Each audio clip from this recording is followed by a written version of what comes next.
Student, in the previous video lecture, we studied about the steady flow. Steady flow we discussed and the streamline also we understood. Okay. Now in this video lecture, first we have to understand about the turbulent flow. ठीक है, ये अलग अलग type के flows होते हैं.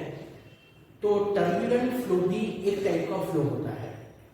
Student, the steady flow is obtained at the low flow speed. जो steady flow होता है वो कब मिलता है? steady flow कब पॉसिबल है? The steady flow is possible when the speed of the fluid is low. ठीक है, जब फ्लूइड की स्पीड लो होती है, फ्लूइड स्लो स्पीड से मूव कर रहा होता है, तब स्टेडी फ्लो प्रोड्यूस होता है. मैं आपको एग्जांपल देता हूं कि सपोज एक रिवर है, ठीक है, and in that river the water is flowing gently. उसके अंदर जो पानी है वो एकदम धीरे धीरे से ऐसे फ्लो कर रहा है. ठीक है, आप लोगों ने कभी रिवर विजिट की होगी तो वहां पर आपने देखा होगा कि जो रिवर का पानी है वो एकदम स्लोली फ्लो कर रहा है, बराबर, एकदम शांति से फ्लो कर रहा है. तो that type of flow is known as the steady flow. Is that clear? Okay. Now, when the speed of the flow increases, then the flow tends to lose its steadiness, and beyond a critical speed, the flow becomes turbulent.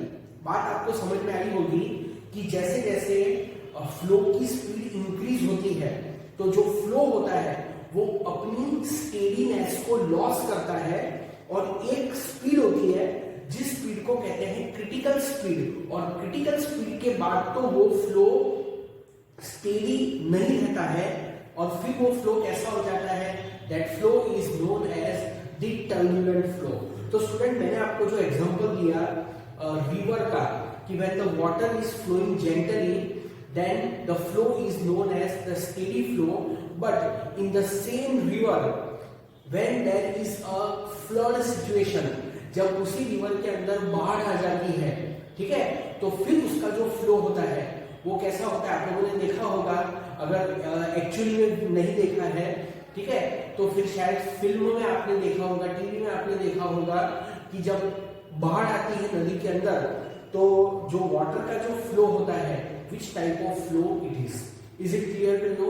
ठीक है, देखो ये जो steady flow word है ना, not necessarily it is for the liquid flow, it is for the air flow also. So when the air is flowing gently, you can call it as a steady flow. But when there is a wind, तो वहां पर भी flow loses the steadiness and it becomes the turbulent flow. Is it clear to you? ठीक है, तो point is what कि when the speed is low, the flow is more likely to be steady, but when the speed increases, then beyond the critical speed, then the flow tends to loses the steadiness and it becomes turbulent flow. ठीक है, okay. Now student, in this figure we have shown the laminar flow. ये कैसा flow है?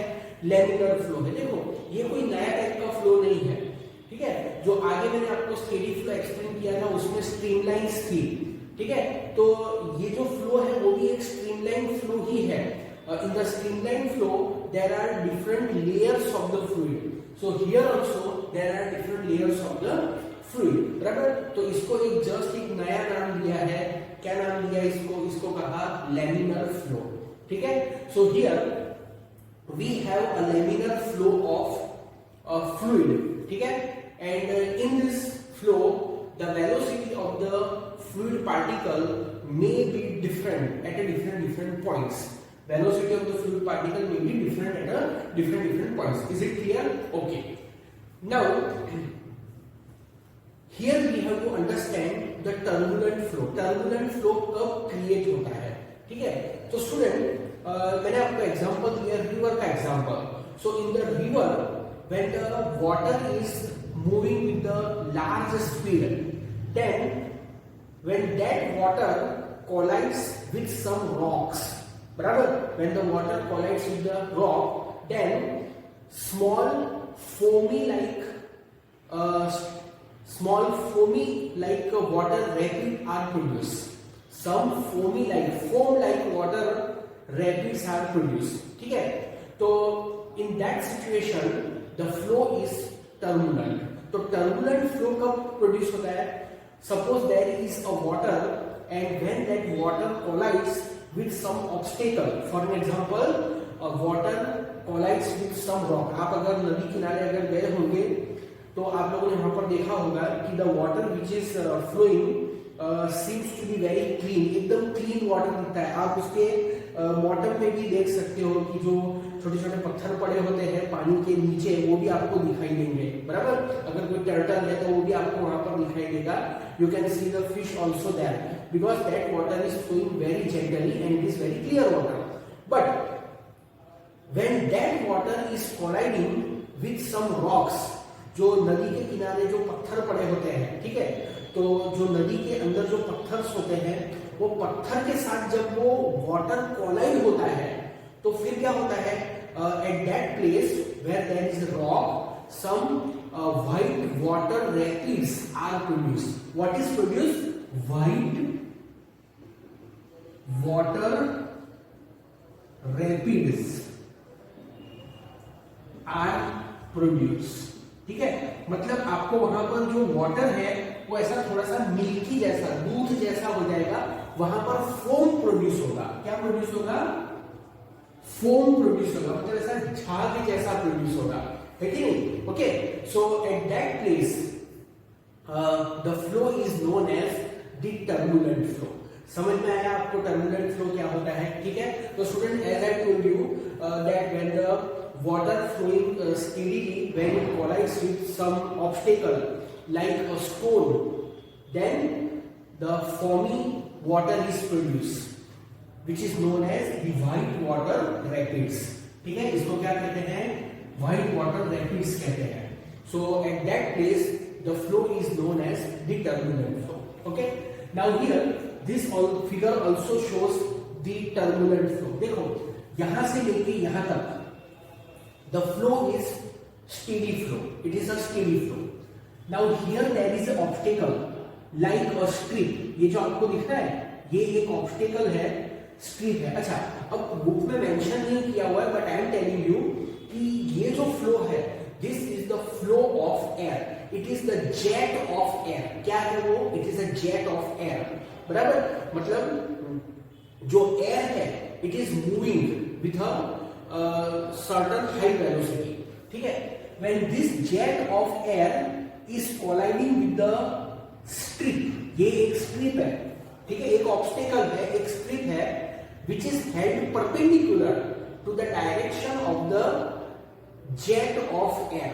जो air का जो jet है, ठीक है, jet मतलब कि फुआरा, ठीक है, जो पिचकारी होती है, पिचकारी में वो जो होली में पिचकारी यूज करते हैं उसमें से जो पानी निकलता है with high velocity, it is called as a jet.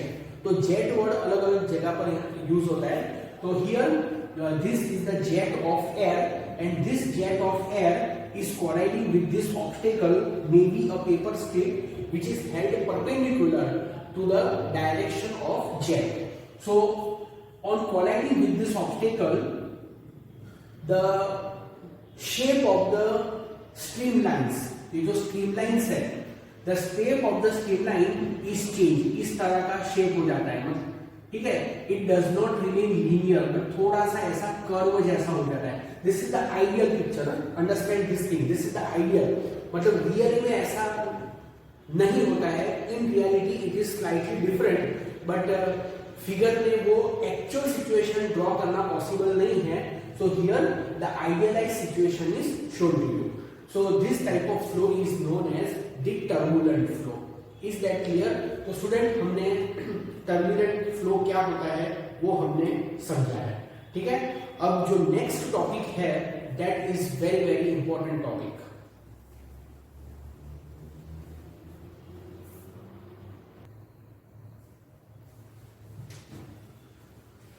Student, the topic that I am going to discuss with you is the Bernoulli's principle. Bernoulli एक साइंटिस्ट का नाम है. ठीक है, और उन्होंने फ्लूइड डायनेमिक्स में एक इंपॉर्टेंट रिलेशन ऑब्टेन किया था। That relation is known as the Bernoulli's principle. ठीक है, और स्टूडेंट ये जो टॉपिक है, ये टॉपिक बहुत ही इंपॉर्टेंट टॉपिक है।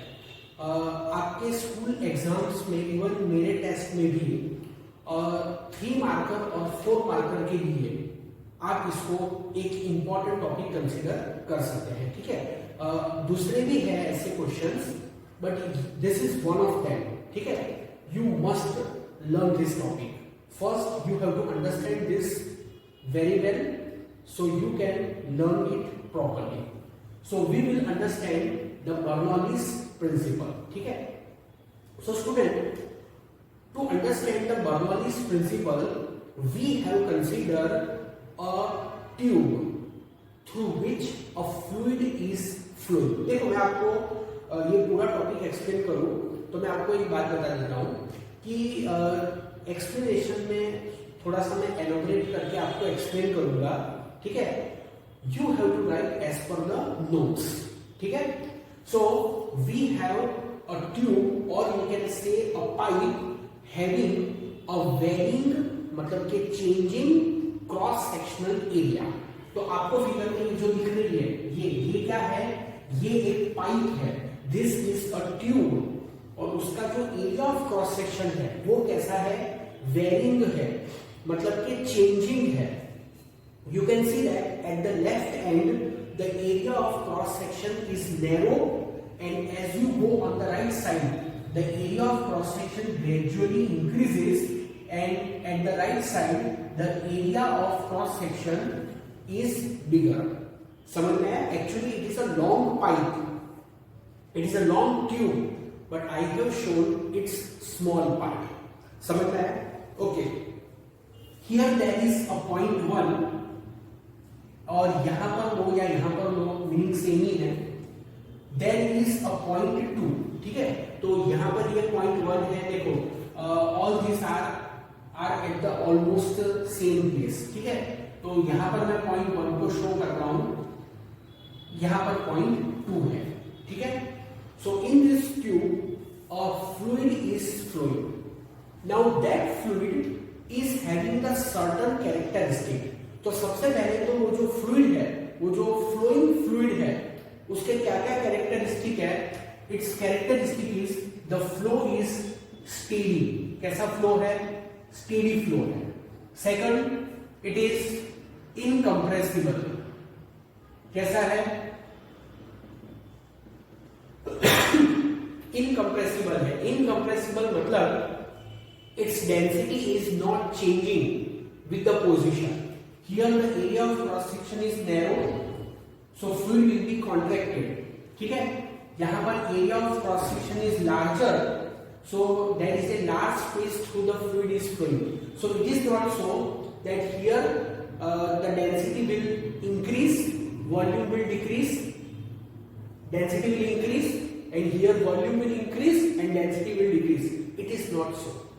ठीक है, the density of the fluid remains constant. So it is incompressible fluid. समझ में आया? ओके, एक और टर्म मैं आपको इसमें ऐड कर देता हूं। ठीक है, नॉट मेंशन बट आप वो समझ लो कि it is non viscous also. Non viscous मतलब नॉन स्टिकी। जैसे ऑयल होता है ना, अगर ऑयल आपके फिंगर पर लगेगा तो थोड़ा सा आपको स्टिकी लगेगा, थोड़ा सा चिकना लगेगा, चिपकेगा आपके फिंगर के साथ। बट जो पानी होता है वो उतना स्टिकी नहीं होता है। सो जो स्टिकी होता है, चिपकने वाला होता है, उसको विस्कस कहते हैं, और जो नॉन स्टिकी होता है उसको नॉन विस्कस कहते हैं। ये आगे हम लोग एक विस्कोसिटी वाला टॉपिक भी डिस्कस करने वाले हैं। समझ में आया? Okay, at the left end the height of the tube from the ground level, ये जो हॉरिजॉन्टल लाइन है ये ग्राउंड लेवल है।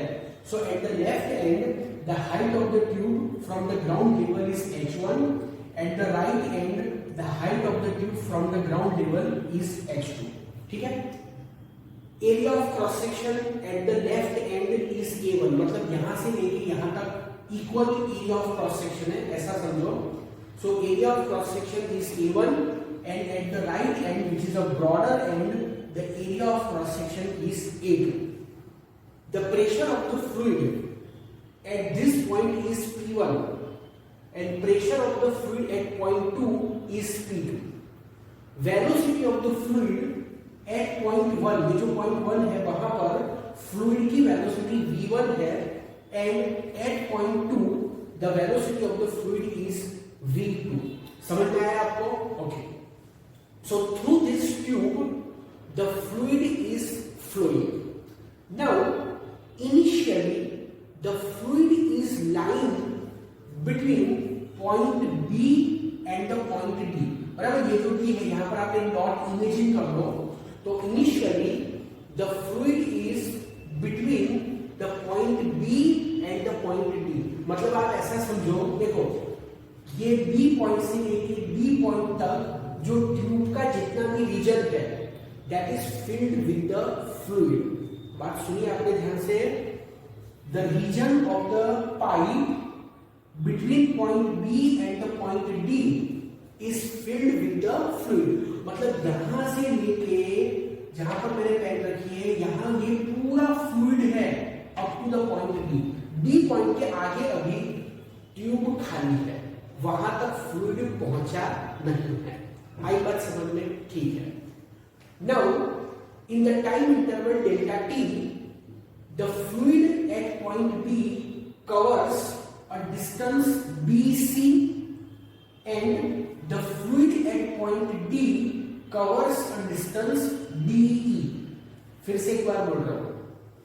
Initially, the fluid is lying between point B and point D.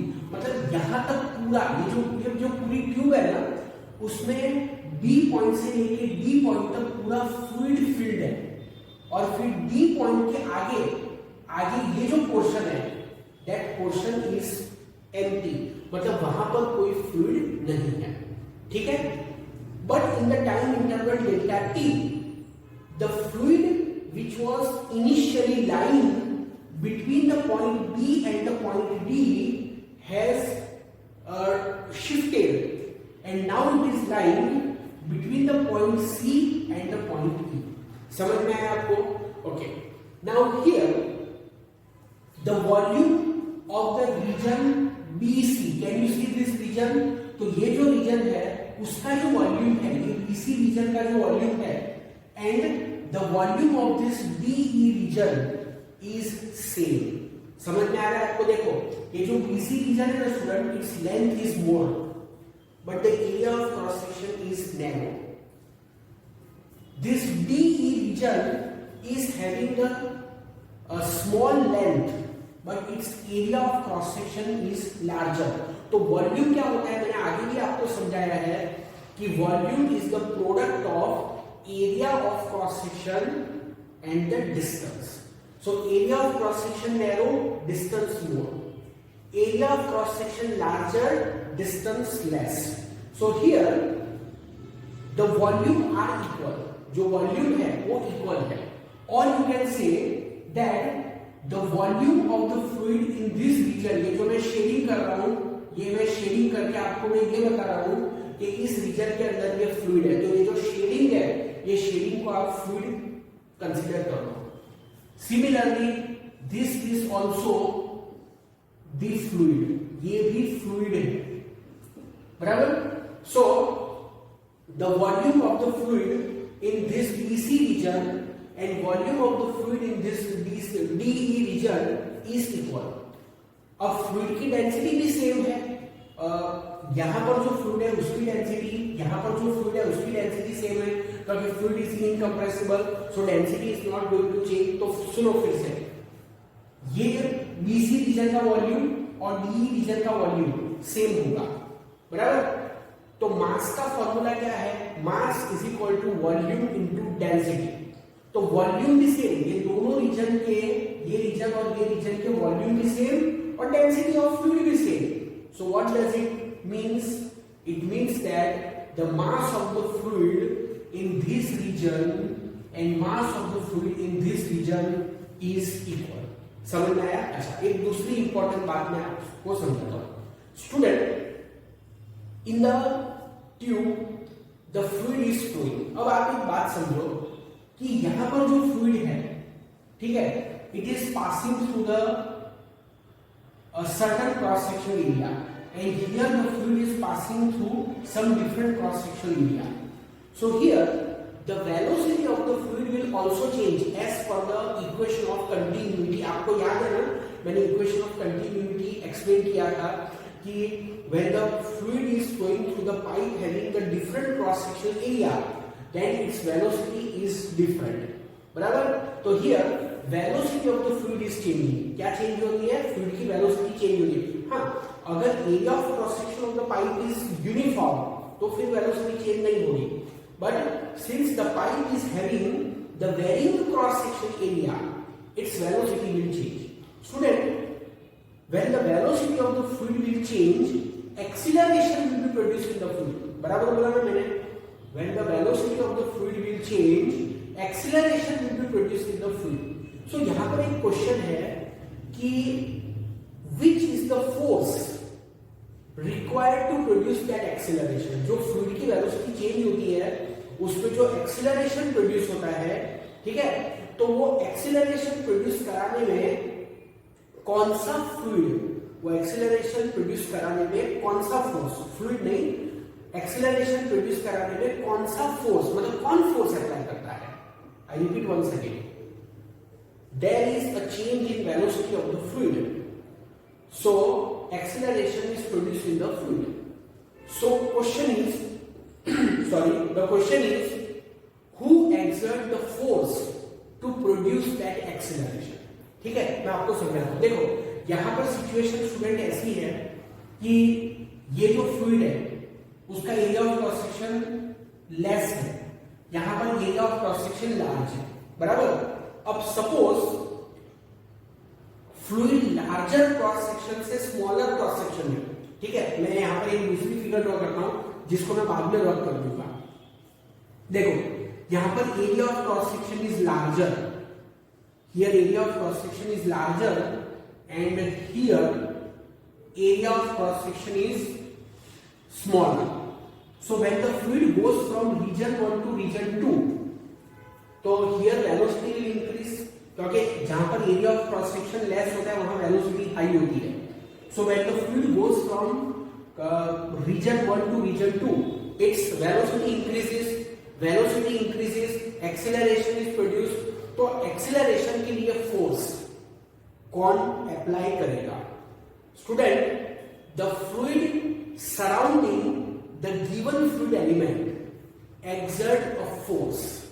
For example, ये जो fluid element है, ये fluid element जब वो यहां से यहां पर जाएगा, its velocity will increase because here area is larger so velocity is less, here area is smaller so velocity is मोर।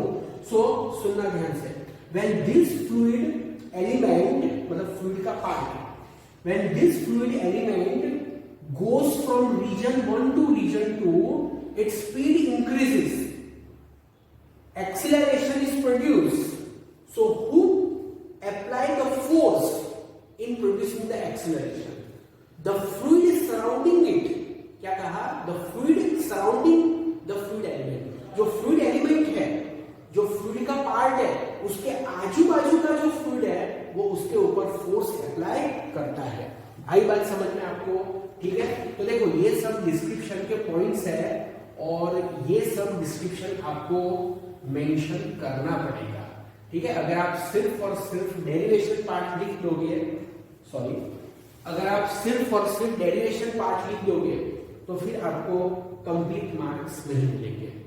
समझ में आई बात? ठीक है, तो स्टूडेंट यहां पर मैंने आपको ये एक्सप्लेन किया। अब देखो, as I told you, at point 1, suppose at this point velocity of the fluid is v1. In a time interval delta t, this fluid travels a distance bc. Fluid यहां से यहां तक आ जाता है, तो ये जो bc रीजन है वो bc रीजन की लेंथ कितनी होगी? In short, what is the distance traveled by the fluid in a time interval delta t? तो bc is a distance और फॉर्मूला है distance is equal to speed into time, so v1 into delta t. Is that clear? ठीक. Now I am writing the volume of the region BC. ये जो पूरा BC reason है वो BC region का volume क्या है? तो यहां पर मैं लिखूंगा डेल्टा V1. तो delta V1 is A1 V1 delta T, right? देखो, this is distance, this is area, and you know that area into distance is known as the volume. ठीक है? सो volume of the fluid in this region is delta V1 is equal to A1 V1 into delta T. Similarly, the length of the region DE, DE region की length कितनी होगी? It will be V2 into delta T. So volume of the fluid in this region is A2 V2 delta T. But I told you, I explained you that the volume of these two regions are equal. समझ में आया आपको? ठीक है. So student, initially consider the fluid in the BC region. ये जो BC region है, उस region के अंदर जो fluid है, आप उस fluid को consider करो. ठीक है? Okay.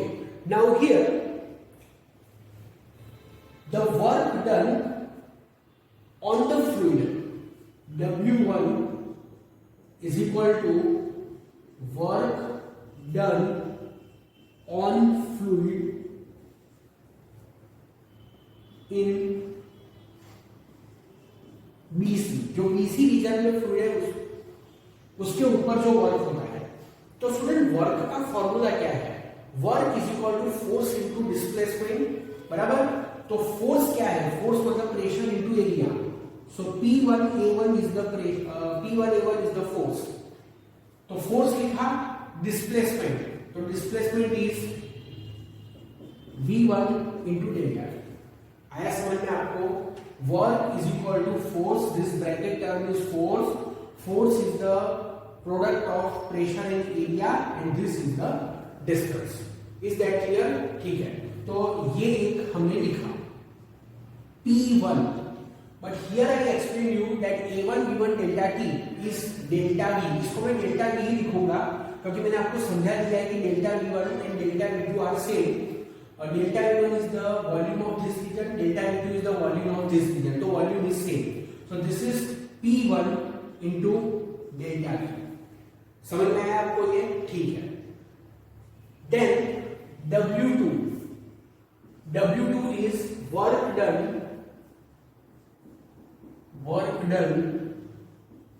by fluid in DE. Work done by fluid in DE. तो इसका क्या होगा? इसका फॉर्मूला होगा P2 A2 B2 into delta T, बराबर? तो इसको हम लिखेंगे P2 into delta V. Okay, now understand here why I have considered the work done by the fluid. तो देखो स्टूडेंट, ये जो पाइप है that is not up to this point. Pipe सिर्फ यहां तक नहीं है, there is further extension of pipe also. मतलब इसके आगे भी पाइप है. तो ये जो फ्लूइड एलिमेंट है, बात को थोड़ा ध्यान से समझना, ये जो फ्लूइड एलिमेंट है ahead of it, मतलब उसके आगे there is other fluid, उसके आगे भी fluid है, बराबर? So if this fluid has to go forward, अगर इस fluid element को आगे जाना है तो then this fluid element has to do the work against the next fluid element, because the next fluid element is resisting it, क्योंकि fluid के contact में है. तो इस फ्लूइड एलिमेंट को अगर पाइप में आगे जाना है तो उसके आगे जो फ्लूइड है उस फ्लूइड के अगेंस्ट उसको धक्का मारने के लिए उसको वर्क करना पड़ेगा.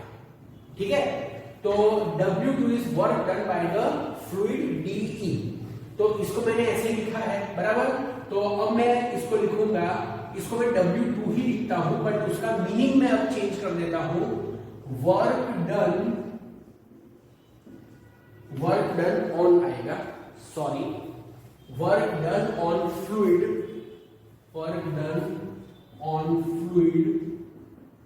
इन DE, तो वो क्या होगा, वो होगा minus P2 into delta D. So understand student, W1 is work done on fluid in DC and W2 is work done on fluid in DE.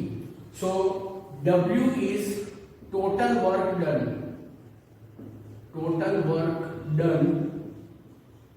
on fluid के ऊपर जो टोटल वर्क हुआ, ठीक है, both are work done on the fluid, correct, एक minute, इसमें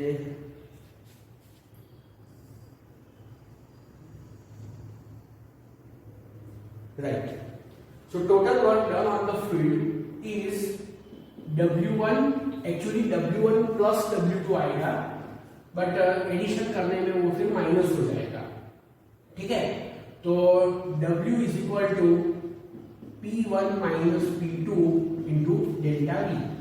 this is suppose equation number 1, समझ में आया? अच्छा, तो student, what is this W? This W is the total work done on the fluid, P1 minus P2 into delta V. समझ में आया आपको ये? Okay. Now here, as the fluid is going from BC to DE, you note that its speed is increasing. उसकी speed increase हो रही है. BC reason में उसकी जो स्पीड है that is larger and in the D region the speed is lesser. अब उसका ऑपोजिट भी ले सकते थे, मतलब यहाँ पर लार्जर रख के यहाँ पर स्मॉलर भी रखते, तो फिर अगर मैं ऐसा बोलता कि there is a increase in the speed, there is a increase in the kinetic energy, then it would be more appropriate, बराबर. तो एक्चुअली वैसा ही होना चाहिए था, but in the book they have drawn the figure like this, कि they have kept the area of cross section narrow here and the area of cross section is bigger here. ठीक है, कोई बात नहीं, अब जैसा उन्होंने फिगर ड्रॉ किया है we will follow that. ठीक है, so point is what, कि when the fluid goes from point 1 to the point 2, there is a change in kinetic energy. There is a change in kinetic energy, बराबर, क्योंकि speed change हो रही है. At point 1 the speed of the fluid and at point 2 the speed of the fluid is different, so there is a change in kinetic energy. I want to tell you that. Second thing, when the fluid is in the BC region, its height from the ground is h1, and when the fluid goes in the DE region, its height from the ground is h2. So here there is a change in height of the fluid also. यहाँ पर fluid low height पर है, यहाँ पर fluid large height पर है. It is not the horizontal pipe, it is the elevated pipe. कैसी? Elevated, मतलब जिसकी height बढ़ रही है. So here there is a gain in potential energy also. There is a gain in potential energy also. समझ में आया? So there is a change in kinetic energy, there is a gain in potential energy. So now I will calculate what is the change in kinetic energy. But student, change in kinetic energy calculate करने के लिए मुझे चाहिए मास of fluid, ठीक है, तो मैं लिखूंगा delta M mass of fluid. पर कौन सा fluid? The fluid which is in the BC region और the fluid which is in the DE region. मैंने आपको थोड़ी देर पहले बिगिनिंग में समझाया था कि ये BC रीजन में जो फ्लूइड है उसका मास और DE रीजन में जो फ्लूइड है उसका मास सेम है, क्योंकि दोनों रीजन के वॉल्यूम सेम, डेंसिटी सेम, तो मास भी सेम. ठीक है, तो मास का फॉर्मूला क्या होगा? Mass is equal to volume into density. तो वॉल्यूम का फॉर्मूला ये है A1 V1 delta T into रो. ठीक है, तो इसको मैं लिख देता हूं delta V, okay, delta M is equal to mass is equal to volume into density. ठीक है, तो चलो A1 V1 delta T into rho 1. But rho 1 लिखने की वैसे जरूरत नहीं है, बराबर। तो देख लेता हूँ बुक में उन लोगों ने लिखा है या नहीं, ठीक है। Yes, we can write only rho, क्योंकि दोनों पॉइंट पर डेंसिटी सेम है। So this is rho into delta T. Is that clear? This A1 B1 delta T is the volume, जिसको मैंने डेल्टा वी से डिनोट किया है, ये है लोगों, ठीक है। ओके, सो देयरफॉर डेल्टा की मतलब क्या? डेल्टा के मतलब change in kinetic energy. So change in kinetic energy का फॉर्मूला है, 1/2 मास। तो मास को हमने कैलकुलेट किया rho into delta V, and this is v2 square minus v1 square, ठीक है। It is a change in kinetic energy. 1/2 rho delta V v2 square is the final kinetic energy minus 1/2 rho delta V into v1 square is the initial kinetic energy. So final kinetic energy minus initial kinetic energy. So that is the change in kinetic energy. समझ में आया आपको? Same way we find change in potential energy. Change in potential energy. तो change in potential energy is delta U. अब student potential energy का formula क्या है? Potential energy का फॉर्मूला है mgh। तो चेंज इन पोटेंशियल एनर्जी का formula होगा delta m g h2 minus h1। Potential energy mgh, तो यहां पर हाइट h1 से h2 हो रही है, तो new potential energy will be mgh2, m की जगह डेल्टा m है। New potential energy is mgh2, initial potential energy is mgh1. So we will have this type of formula. समझ में आया? तो यहां पर भी आप डेल्टा m के प्लेस पर ये लिख सकते हो रो g delta v into h2 minus h1. Is that clear? ठीक है। So ये इक्वेशन नंबर 2 ले लो, इसको इक्वेशन नंबर 3 ले लो। समझ में आया ये? Okay, so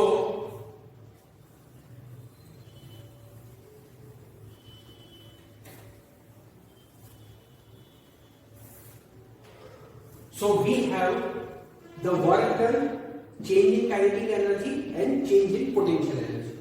Now here we use the work energy theorem. So according to work energy theorem, the total work done on the field is equal to the change in kinetic energy plus change in potential energy. बराबर।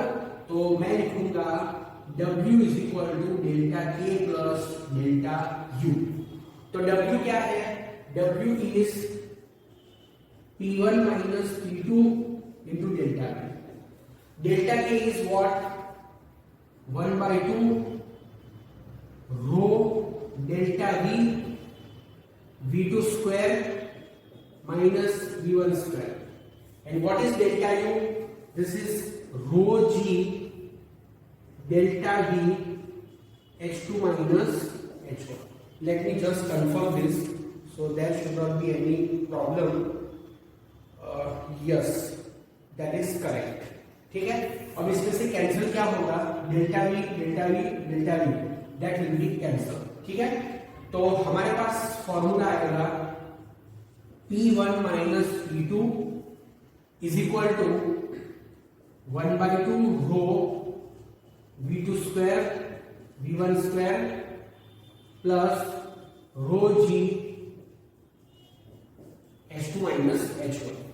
We have this formula, ठीक है। तो ये सब मैं अब मिटा देता हूं because already it is explain. Student, ये जो टॉपिक है इसको आपको अच्छे से समझना पड़ेगा, ठीक है, और पूरा के पूरा डिटेल में आपको इसको लिखना पड़ेगा।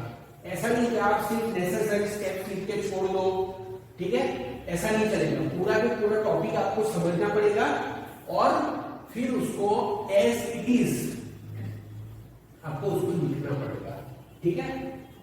सो we have this equation P1 minus P2 is equal to 1/2 u v2 square minus V1 square plus rho g H2 minus H1। ठीक है, मैं इसको जस्ट ऐसे ही थोड़ा सा एलोबरेट कर लेता हूँ, मतलब जो ब्रैकेट्स है उसको मैं ओपन कर लेता हूँ, not necessary to do that, but ऐसे ही आपको समझाने के लिए।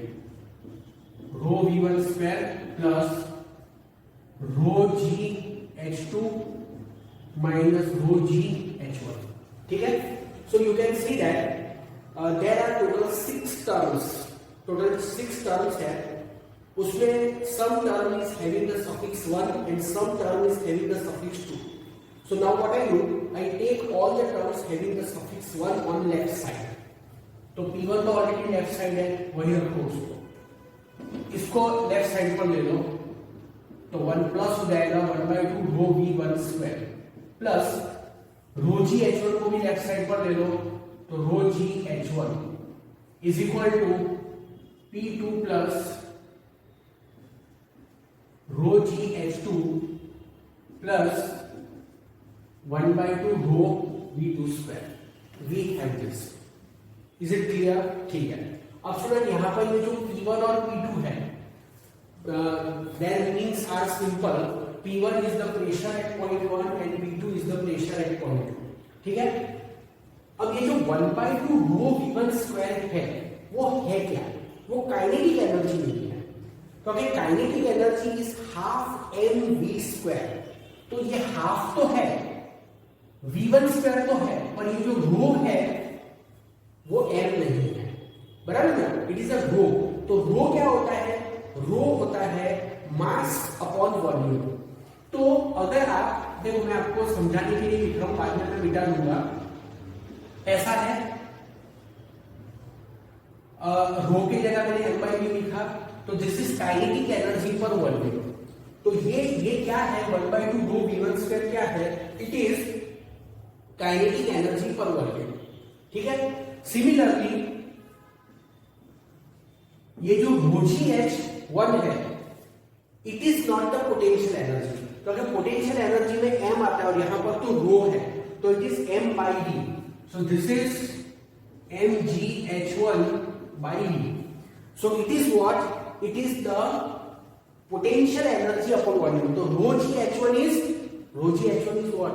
It is the potential energy पर वॉल्यूम। समझ में आया आपको? ठीक है, तो ये है काइनेटिक एनर्जी पर वॉल्यूम, ये है पोटेंशियल एनर्जी पर volume, right? Okay, so in general we can write, देखो ये जो फॉर्मूला है ना, ये फॉर्मूला न्यूमेरिकल में यूज होता है। ठीक है, तो इन जनरल हम ऐसे लिख सकते हैं, in general P plus rho g H plus 1/2 rho v square, this is v for velocity not volume, is equal to constant। is it clear? ठीक है, so the sum of these three is constant, right? so this is known as the Bernoulli's equation। MO is known as Bernoulli's equation. इस equation को क्या कहते हैं? इसको कहते हैं बर्नौलीज इक्वेशन। एक स्टेटमेंट भी है दैट आई राइट,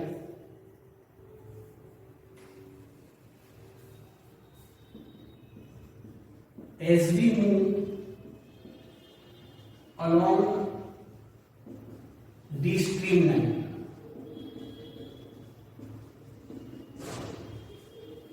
look, ये ट्यूब है and in this tube there is a fluid, there is a steady flow of fluid। और student I have explained you that the steady flow of fluid can be represented in terms of streamlines, right?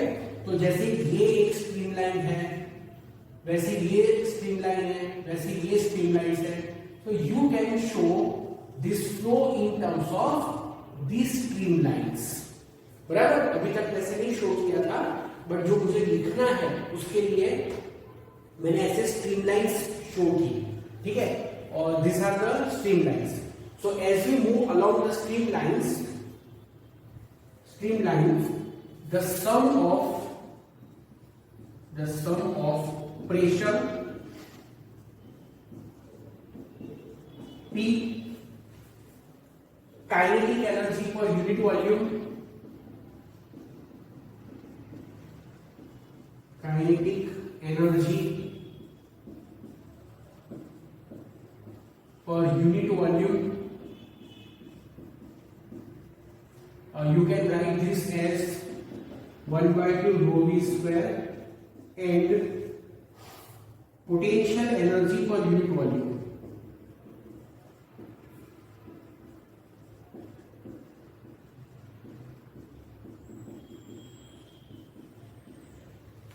Potential energy per unit volume मतलब रो g H remains constant. तो इसको आप statement बोल सकते हैं, Bernoulli's principal का statement बोल सकते हैं, ठीक है। तो ये है Bernoulli's principle. And student I tell you one more thing that in the competitive exam if it is asked that the Bernoulli's principle is based on what, then the Bernoulli's principle is based on the conservation of energy। बराबर, हमने work energy theorem apply किया। Work energy theorem is applicable when the energy is conserve. अगर energy dissipate होती है, बराबर, तो फिर sum of kinetic energy and potential energy is not equal to the work. So what you have to remember that the Bernoulli's equation or the Bernoulli's principle is based on the conservation of energy, right? So ये एक important topic है।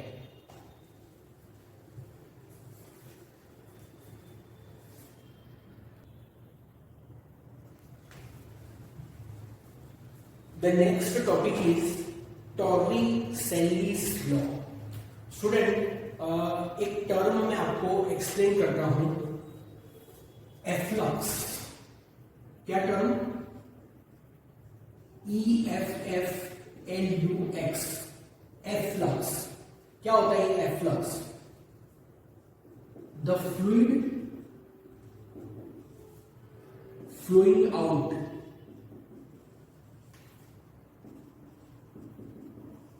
Is called efflux। The fluid which outflows is called efflux। ऐसा भी लिख सकते हैं, the fluid which outflows is called efflux। बराबर। अब इसका मैं आपको एग्जैक्ट मीनिंग में आपको समझाता हूं, क्योंकि ये जो लिखा हुआ है उससे कुछ इतना समझ में आता नहीं है कि efflux एग्जैक्टली होता क्या है, ठीक है। तो देखो मैं आपको सिचुएशन समझाता हूं कि आपके घर में जहां पर भी पानी का नल है, ठीक है, उस नल को अगर आप कंप्लीटली ओपन कर देते हो तो फिर उसमें से लिक्विड का फ्लो एकदम हाई वेलोसिटी से बाहर आएगा, ठीक है। तो that the liquid which is flowing out with a very high velocity is known as the efflux. मतलब एफ्लक्स वर्ड उस सिचुएशन में ज्यादा एप्रोप्रिएट है। अगर डैम है तो डैम के अगर डोर्स अगर ओपन कर दो तो उसमें से जो लिक्विड बाहर निकलेगा वो कितने हाई वेलोसिटी से बाहर निकलेगा, तो उसको भी आप एफ्लक्स बोल सकते हो। समझ में आया आपको? ठीक है। अब स्टूडेंट एक साइंटिस्ट है जिनका नाम आपको पता है, इवांजेलिस्टा टॉर्रिसेल्ली, ठीक है। तो उन्होंने कुछ ऑब्जर्व किया था।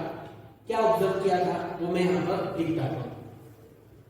तो इवांजेलिस्टा, सिर्फ आप टॉर्रिसेल्ली लिखना, इवांजेलिस्टा टॉर्रिसेल्ली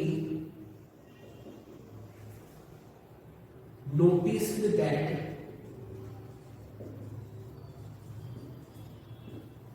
यहां से आपको लिखना है the speed of efflux coming out from open tank is same as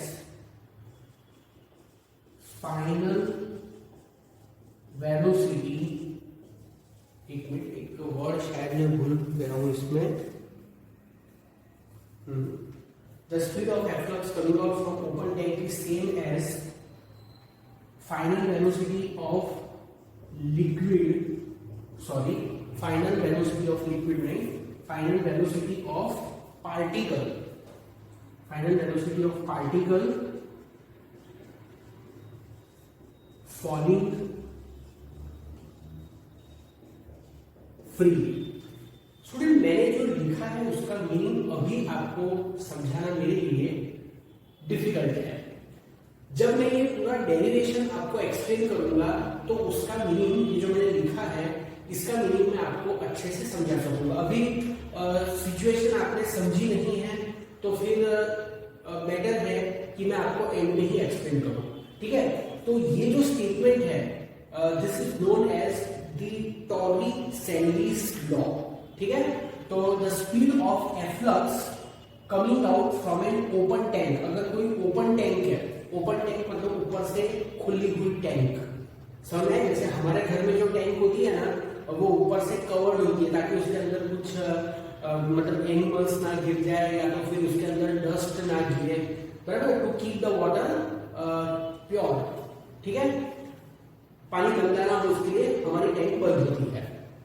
but यहाँ पर ये जो लॉ है, this is for the open tank. Open tank मतलब जिसके ऊपर से, जिसका जो लीड है वो ऊपर से ओपन है, ये लॉ उसके लिए है। The speed of efflux, efflux समझ में आ गया कि टैंक में से जो पानी हाई स्पीड से, the water which gush out मतलब एकदम फोर्स से बाहर निकलना। The speed of efflux coming out from the open tank is same as the final velocity of particle falling freely. समझ में आया? तो इसका मीनिंग मैं आपको एंड में फिर से समझाऊंगा, तब ज्यादा आपको अच्छे से समझ में आएगा, ठीक है। तो student, we have a tank, ये जो आपको दिख रही है ये पूरी एक टैंक है, and in that tank there is a small hole. यहाँ पर ये जो आपको दिख रहा है ना, ये ओपनिंग, तो there is a small hole. The area of cross section of this hole, यहाँ पर जो होल है उसका एरिया ऑफ क्रॉस सेक्शन है A1. The velocity of the liquid or the speed of liquid coming out from this hole is V1. समझ में आया? The height of this hole from the bottom of the tank is Y1. In this tank, the liquid is filled up to the height of Y1. जो tank है उसमें liquid कौन से height तक field है? Y2 हाइट तक field है। समझ में आया? The height of the liquid above the hole, ये जो होल है उसके ऊपर जो लिक्विड है उसकी हाइट है h। समझ में आया? ठीक है। अबोव द लिक्विड सरफेस, ये जो हॉरिजॉन्टल लाइन है ना, ये लिक्विड की सरफेस है, and above the liquid surface obviously there will be an air, वहां पर एयर होगी, and the pressure of that air is P2, जिसको मैंने अभी डिनोट किया है P से। समझ में आया आपको ये? So we have this situation, ठीक है। Now student, in this figure there are two cross sections, दो क्रॉस सेक्शन। कौन सा क्रॉस सेक्शन? एक तो ये पॉइंट 1 पर जो होल है उसका क्रॉस सेक्शन, तो that is denoted by A1, and the second is the cross section of this. देखो मैं आपको एक समझाता हूं। You can C a bottle in my hand, बराबर। तो आपको दिख रहा होगा कि ये जो बॉटल है इसके अंदर लिक्विड भरा हुआ है, पानी भरा हुआ है, बराबर। तो यहाँ पर जहां पर मैंने अभी फिंगर रखी है वहां पर एक होल कर दो, ठीक है, तो उसमें से वाटर ऐसे बाहर निकलेगा। तो यहाँ पर जो होल क्रिएट किया मैंने, उस होल का, होल सर्कुलर होगा, उस होल का area of cross section A1, और उसमें से जो लिक्विड बाहर निकल रहा है उस लिक्विड की स्पीड है V1। आई बात समझ में? ठीक है। अब स्टूडेंट, ये जो बॉटल है, अगर आप इस बॉटल को देखोगे ऐसे ऊपर से, तो उसका जो माउथ होगा दैट विल बी सर्कुलर, तो फिर उसका भी तो एरिया ऑफ क्रॉस सेक्शन होगा ना। तो that area of cross section मतलब इसका area of cross section is A2। आई बात समझ में स्टूडेंट? ये एक टैंक है और देखो जरूरी नहीं है कि it should be a round tank, it should be a square tank, और कैसे भी टैंक उससे कोई फर्क नहीं पड़ता है, बराबर। पर आपको सिचुएशन समझाने के लिए मैंने मेरे हाथ में ये बॉटल ले ली है, तो यहाँ पर एक होल ले लो जिसका area of cross section A1 है, और आपको दिख रहा होगा कि पानी बस यहाँ तक ही भरा हुआ है। तो इसके ऊपर जो एयर है उसका प्रेशर है P2, और ये इसके ऊपर का जो रीजन है उसका एरिया ऑफ क्रॉस सेक्शन है A2। Is it clear to you? समझ में आया? बराबर। तो अगर आप बॉटल को ऊपर से देखोगे तो you will see the round shape, तो उसका भी एरिया ऑफ क्रॉस सेक्शन है। किसी को ऐसा लगता है कि सर इसका क्रॉस सेक्शन एरिया कैसे? तो स्टूडेंट ये जो पोर्शन है ना, ये एक्चुअली अगर आप ऊपर से देखते हो, टैंक को अगर आप ऊपर से देखते हो तो it may B a round और it will be a square, depends on which type of tank it is, बराबर। तो उसका एरिया ऑफ क्रॉस सेक्शन है A2। आपको बात समझ में आ गई? ठीक है। तो स्टूडेंट यहां पर मैं सबसे पहले अप्लाई करूंगा equation of continuity. So according to equation of continuity, जो मैंने आपको लास्ट वीडियो लेक्चर में एक्सप्लेन किया था, A1 V1 is equal to A2 V2। ठीक है। देखो equation of continuity is applied at 2 points. ये 1 point whose area of cross section is A1 and this is the second point whose area of cross section is V2। तो point 1 पर area of cross section A1 है and velocity of the liquid coming out is V1। point 2 पर area of cross section A2 है and velocity of liquid coming out is V2। समझ में आ गई आपको ये बात? ठीक है। तो स्टूडेंट यहां पर मैं लिखता हूं V2 is equal to A1 upon A2 into V1। ये मैंने इक्वेशन लिखा, मैंने V2 को सब्जेक्ट ऑफ इक्वेशन बनाया। ठीक है। अब स्टूडेंट आपको है ना एक सिचुएशन इमेजिन करनी पड़ेगी। It is not a difficult situation, बराबर। It is a very simple situation. और अगर आपके घर में कोई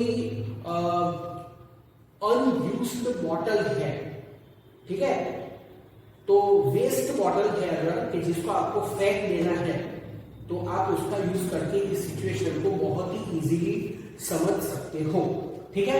मेरी बात सुनो स्टूडेंट, मैं यहां पर कुछ लिख रहा हूं, आप उसको समझो। If A2 very very large than A1, पहले हम मैथमेटिकली सोचेंगे और फिर आप प्रैक्टिकली भी, या अगर प्रैक्टिकली नहीं है तो कहीं ना कहीं ऐसा देखा होगा, आप समझ जाओगे। ठीक है। तो if A2 is very very large than A1, then V2 is equal to 0।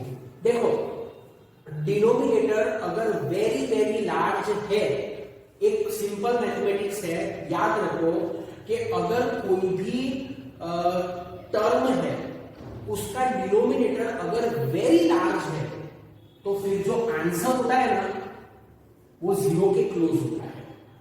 Simple maths है।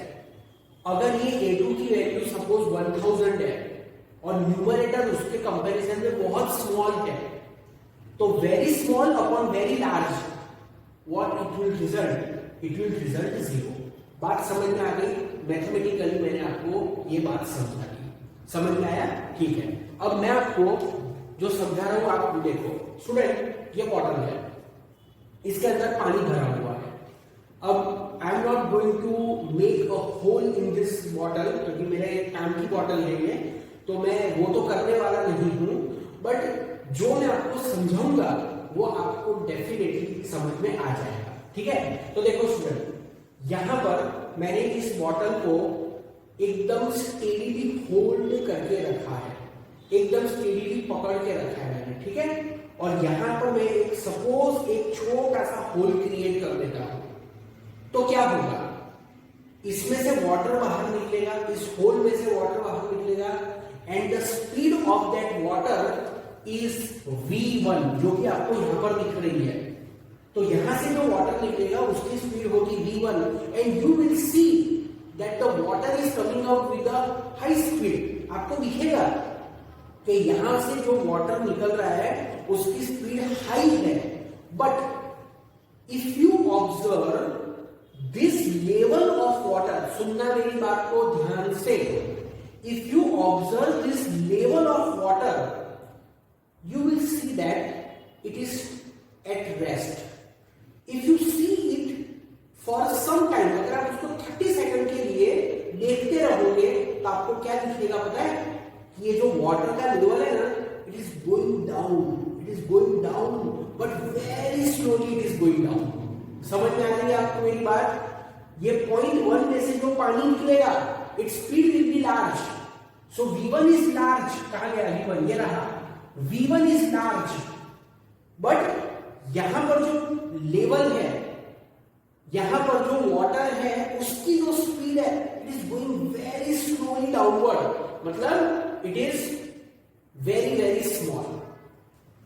यहां पर तो ये मेरी बॉटल है जिसका एरिया ऑफ क्रॉस सेक्शन आप देख सकते हो, ये सर्कल का area of cross section which is very less, but just imagine student कि if it is the actual tank, एक बहुत बड़ी टैंक है whose diameter is very very large and there is a tap, उसमें ये नल लगाया है, नल को चाहे हम पूरा खोल देते हैं तो इसमें से जो वाटर निकलेगा ना, that water will gush out with a very high speed, but if you see the level of this water, it is going down with a very very low speed, so that's why I have taken V2 is equal to 0। बात आपको समझ में आ गई होगी, ठीक है?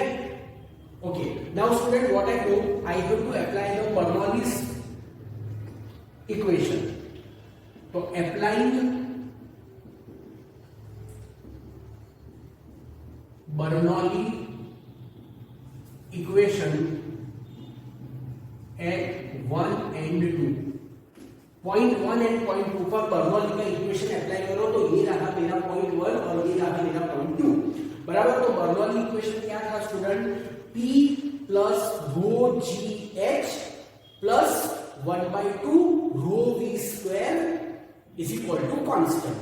तो देखो मैं क्या लिख रहा हूं, P1 plus rho g Y1 plus 1/2 rho V1 square is equal to P2 plus rho g Y2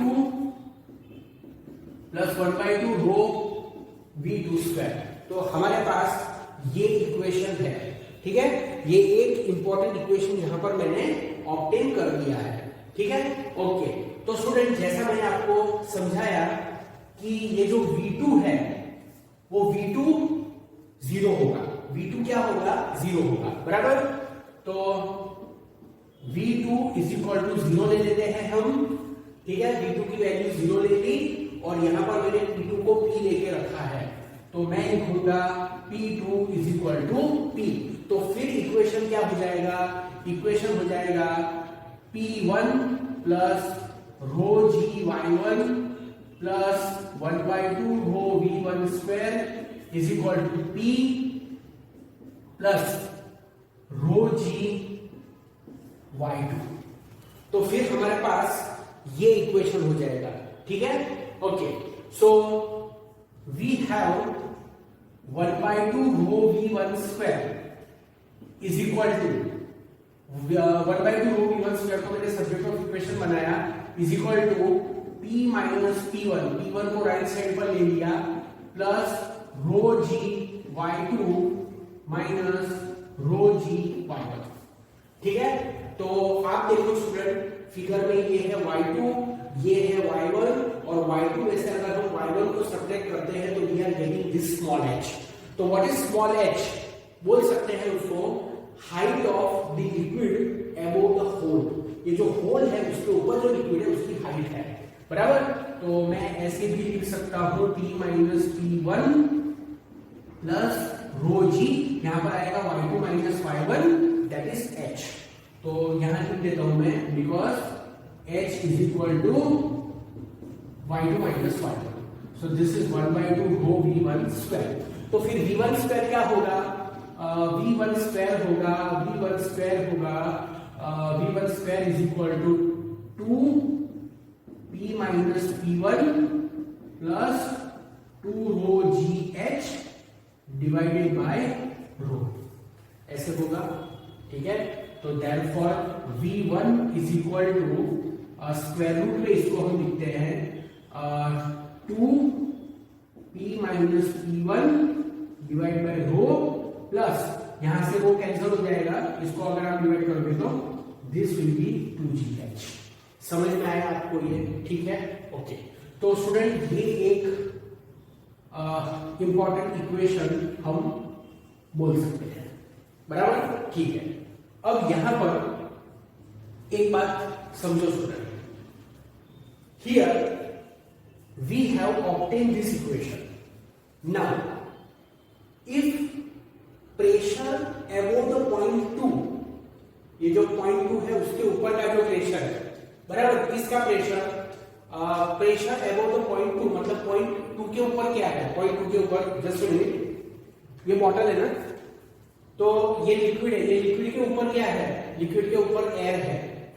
तो suppose if the pressure above the point 2 is very very high, 2 point के ऊपर का जो प्रेशर है that is very very high, बराबर। तो फिर यहां पर हम इसको इग्नोर कर सकते हैं, we can ignore this 2GH term, बराबर। तो फिर उस सिचुएशन में फॉर्मूला आएगा, just a minute, so if P, okay just minute, एक है ना, मैं लिखना भूल गया हूं, सॉरी। हाँ, तो ये जो पॉइंट 1 है, पॉइंट 1 पर होल है, तो यहां पर जो प्रेशर होगा स्टूडेंट, वो प्रेशर होगा एटमॉस्फेरिक प्रेशर, बराबर। P1 is equal to PA। देखो ये मैं थोड़ा सा लिखना भूल गया था। हाँ, तो पॉइंट 1 पर जो प्रेशर होगा वो होगा एटमॉस्फेरिक प्रेशर। कैसे पॉइंट 1 पर प्रेशर एटमॉस्फेरिक प्रेशर होगा? क्योंकि पॉइंट 1 जो है ना वो ओपन टू एटमॉस्फेयर है। क्या है वो? ओपन टू एटमॉस्फेयर, मतलब एटमॉस्फेयर के कांटेक्ट में है। तो पॉइंट 1 पर जो प्रेशर होगा वो एटमॉस्फेयर का प्रेशर होगा, बराबर। तो P1 is equal to PA होगा। तो फिर V1 का फॉर्मूला क्या होगा? V1 is equal to square root में 2p minus PA divide by rho plus 2GH। ठीक है, एक बार मैं ये फॉर्मूला चेक कर लेता हूं। यस, इट इज करेक्ट, बराबर। So we have this formula. ठीक है, ओके। अब एक बात समझो स्टूडेंट कि अगर if P is very very large than PA, understand this situation.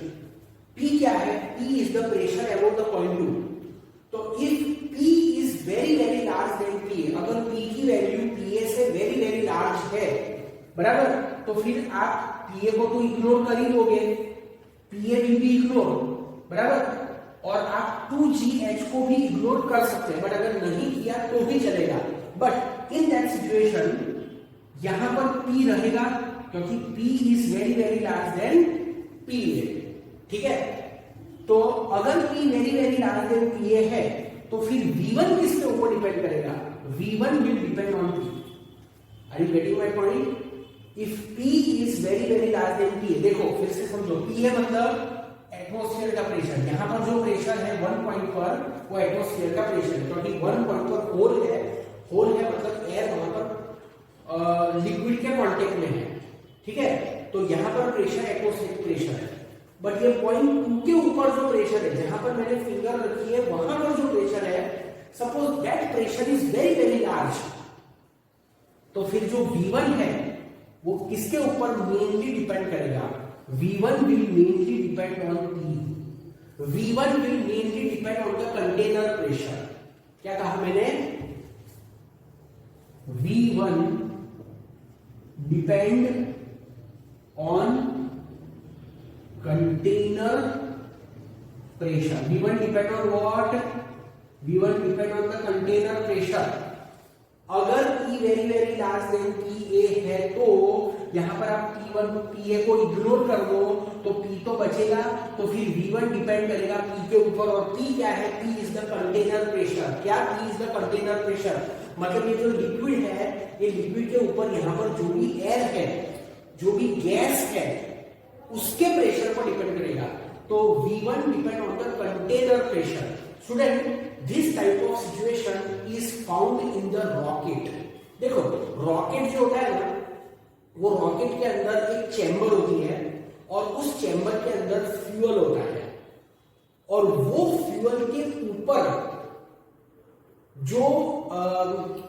के ऊपर जो गैस होगी, वो गैस का प्रेशर ट्रिमेंडस प्रेशर होगा। Are you getting my point?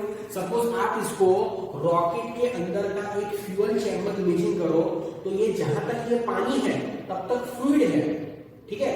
Actually में इसमें आपको क्या दिख रहा है? पानी है, पानी के ऊपर एयर है, तो इतने रीजन में जो एयर होगी उसका प्रेशर तो बहुत ही कम प्रेशर होगा, बराबर। उसका प्रेशर कैसा होगा? कम प्रेशर होगा, ठीक है। But suppose this is the chamber of the rocket और ये फ्यूल है रॉकेट का, तो इसके ऊपर जो गैस होगी, वो फ्यूल जो है उसकी जो वेपर्स होगी, that vapour will have a tremendous pressure. So उस सिचुएशन में V1 depends on what? V1 depends on the container pressure. समझ में आई बात आपको ये? पर अब मैं आगे जो बोल रहा हूं आपको सुनो। Suppose this container is open. ये जो कंटेनर है वो ऊपर से खुला है, मतलब एक्सपोज टू एटमोस्फियर, एटमोस्फियर के कांटेक्ट में है, तो फिर P2 क्या होगा? If container इज ओपन, तो फिर P2 क्या होगा? तो फिर P2 होगा PA। जैसे यहां पर होल एटमॉस्फेयर के कांटेक्ट में है, वैसे यहां पर ये पॉइंट भी एटमॉस्फेयर के कांटेक्ट में आ जाएगा, मतलब ऐसा हो जाएगा, ऊपर से खुला है, ये मैंने बॉटल का ढक्कन खोल दिया, तो अब जो लिक्विड है वो एटमॉस्फेयर के कांटेक्ट में आ गया, तो उस लिक्विड के ऊपर एटमॉस्फेरिक प्रेशर लगने लगा। आई बात समझ में आपको? तो उस सिचुएशन में P2 will be equal to P. So student, यहां पर PA है, मतलब P will be PA, sorry. तो यहां पर ये PA है, फिर ये भी PA हो गया, तो ये पूरा के पूरा टर्म ही जीरो हो जाएगा, है ना। तो फिर उस सिचुएशन में V1 आएगा, V1 is equal to under root 2GH। V1 is equal to under root 2GH। आई बात समझ में? ठीक है, ओके। तो स्टूडेंट, ये इतना मैं रब कर दे रहा हूं because I want to explain you something here. आपको ये समझ में आया है कि नहीं, वो आप थोड़ा एक बार देख लो। नहीं समझ में आया है तो थोड़ा सा रिपीट करके देखो, because this is very important, बराबर है? ठीक है। तो V1 is equal to under root 2GH। तो student, what is V1? V1 is the velocity of the liquid coming out from the hole। सुनना मेरी बात को ध्यान से, जो बोल रहा हूं। V1 is the velocity of the liquid coming out from the hole which is at a depth of h from the surface of liquid। V1 का फॉर्मूला देखा, फिर से लिख देता हूं। V1 is equal to under root 2GH। तो V1 is the velocity of the liquid coming out from the hole is at a depth of h from the surface of liquid। और container कैसा है? ऊपर से खुला हुआ है। आई बात समझ में? V1 is equal to under root 2GH। समझ में आया? अच्छा स्टूडेंट, आपने इस टाइप का फॉर्मूला क्या आज से पहले देखा है?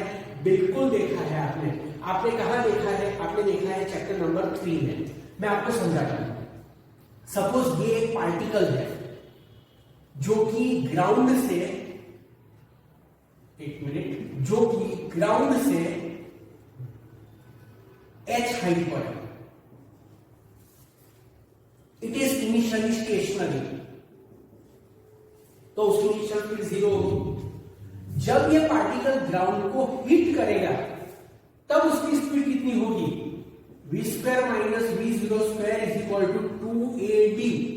तो v² minus 0 is equal to 2ah।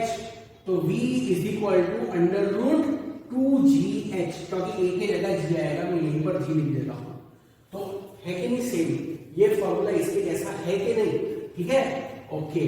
तो ये फॉर्मूला और ये फॉर्मूला, दोनों फॉर्मूला सेम है, बराबर। अब मैं दोनों फॉर्मूला को फिर से मैं डिस्क्राइब करता हूं।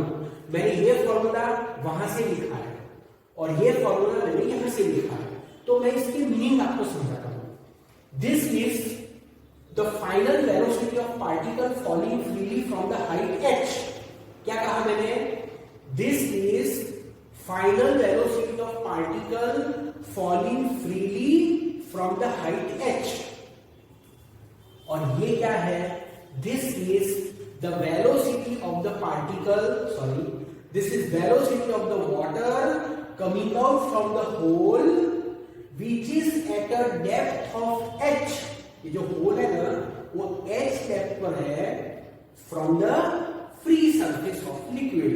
लिक्विड की सरफेस कैसी है? फ्री है, क्योंकि कंटेनर ऊपर से खुला हुआ है। समझ में आया? तो मैंने जो लिखा था द स्पीड ऑफ एफ्लक्स, मतलब इसमें से जो पानी का जो फ्लो निकलेगा वो efflux. The speed of efflux coming out from the open tank, बोला ना मैंने, टैंक ऊपर से खुली है, coming out from open tank is same as velocity of particle falling freely. तो यहां पर वो h हाइट वगैरह वो सब नहीं बोला है, बराबर। मैंने जो बोला ना थोड़ी देर पहले, मैंने क्या बोला वो रिपीट करता हूं। The speed of efflux coming out from the hole which is at a depth of h from the open surface of liquid is same as the final velocity of particle falling freely from the same height। तो ये थोड़ा ज्यादा detail में बोल दिया मैंने। अब book में तो एक मैं देख लेता हूं कि ये लिखा हुआ है the speed of efflux from an open tank is given by formula identical to that of freely falling body. ठीक है, इसमें थोड़ा स्टेटमेंट मेरे नोट्स में अलग है। अब मैं कोई पूरा रट के नहीं लिखता हूं, थोड़ा बहुत वर्ड्स इधर हो जाते हैं, but meaning is same student. ठीक है, या आप ये लिखो या मैंने अभी जो बोला मैं रीड आउट कर लेता हूं। टॉरिस हेनरी डिस्कवर्ड दैट, ठीक है, मैंने नोटिस लिखा, इसमें लिखा है डिस्कवर, कोई फर्क नहीं पड़ता है, वर्ड टू वर्ड रटना नहीं होता है, you can write as per your understanding. ठीक है, the speed of efflux from an open tank is given by formula identical to that of a freely falling body. ठीक है, तो स्टूडेंट ये एक इंपॉर्टेंट टॉपिक है।